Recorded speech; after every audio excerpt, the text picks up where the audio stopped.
Okay, kumusta ninyong tanan? Karon, ato ang sudlon ang usa ka lawom kaayo og simbolikong screenplay ganing sa Serbia ug gabahin ni siya sa kalisod sa pagsugod og usab.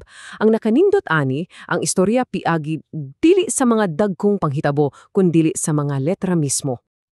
Mao na ang pulong na nagpalanog sa usa ka hawang nga kwarto. Usa ka pulong nga puno kaayo sa paglaom, pero sa samang higayon puno sad og gahadlok, di ba? Kay asa man jud ta magsugod kung gibati nato nga wala nay nabilin. Ug dinhi nato unang makita ng atong bida, si A, naa sa usa ka estado nga murag nawala na ang tanan ug ang iyang bugtong kaatbang usa ka blanko nga papel. So, hunahunaan ninyo si A nga murag representasyon natong tanan sa punkto nga zero na gyud. Wala na bisan unsa sa iyang palibot gawas sa iyang kaugalingon. Ang sinugdanan sa alpabeto, ang sinugdanan sa tanan. Sa ato pa, siya mismo ang pagsugod. Ug mao ni ang una niyang gibuhat.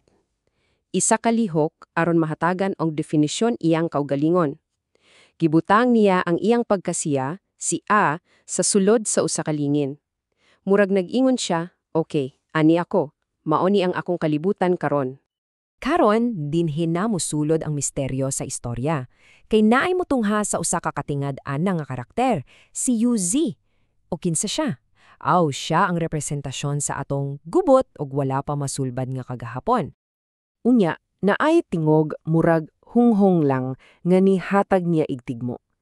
Usa ka pulong kuno nga naay 8 ka letra. Apan ang sugo, kuhaon ra daw ang 7. So, unsa man na nga pulong? Ug unsa man sad ang letra nga dapat bian. Ang kalibog misamot na hinuon. Ug mao ni ang pangutana nga naghasol pag-ayo kang A ug sa iyang landong si Z. Kanang grabe nga kapakyasan, di ba? Kay wala ka kabalo kung asa gid ka mulihok, kung unsaon nimo pagsugod, pag-usab. So, kinsa man gidiyay si UZ? Siya ang kasamok sa atong hunahuna. Siya ang mga tipik sa atong kagahapon nga murag nagpugong nato para makapadayon. Siya kanang tingog sa atong kaugalingon nga naglisod og porma ug klarong hunahuna. Ug sa dihang si A, murag naa na sa kinatumyan sa iyahang kalibog na ay bag-ong karakter nga mitungha. Usa ka mentor, si E. Ug dini na magsugod ang pagpadayag sa dakong sikreto sa istorya. Gitudluan siya ni Mother E. ug ang una niyang leksyon, gihagit niya ang atong gituuan nga ang pagsugod naa kanunay sa sinugdanan. Matud pa niha, ang tinuod nga sinugdanan natago dayay sa laing dapit. Ug dayon, iyang gipakita ang pulong. Pochetak. Sa pinulongan nga Serbian, ang buhot ipasabot ani, pagsugod. Imagine, ang tubag na ara diray sa iyang atubangan sa kanaway, pero wala lang niya nakita sa saktong paagi. Gitudlo ni E ang ikaunom nga posisyon. Ikaunom. Pero, ngano man jud ang ikaunom? Unsay naaana? Ug mao ni ang sentro sa tanan. Ang ikaunong nga letra, ang T, nagsimbolo sa turning point. Ang tinuod nga pagsugod, dili diyay ang unang lakang, kundili ang desisyon nga mobago og direksyon, kanang higayon nga moingon kasi imong kaugalingon, sige, lahi na akong buhaton, mao na to. Sa pagkadawat ni Aya aning kaalam, ang iyang focus na usab. Gikan sa pagpangita sa gawas, karon ang iyang pagtagad na ana sa sulod. Kung mahinumduman ninyo, sa sugod, si UZ, yang kagahapon, usa ka gubot kaayo nga pundok sa mga letra, walay porma, puno sa kasaki. Pero karon, naay bag-ong letra nga nahimong importante, ang letrang O. Dili lang as part sa pulong ha, pero as in simbolo sa kahimpitan, sa kalinawan, sa sentro sa atong kaugalingon. Usa ka simple pero gamhanan kaayo nga sugo. Ang pagpangita sa gawas, nahonong. Ang panawad karon, padulong na sa sulod.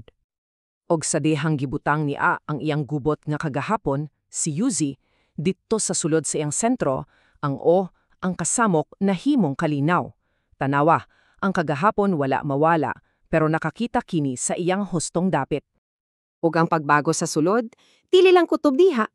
Mobanag jud na siya sa gawas, ug usbon niya ang tanan. So para mas klaro, mauni ang mga yawe sa atong istorya. Si A, mao ang kaugalingon.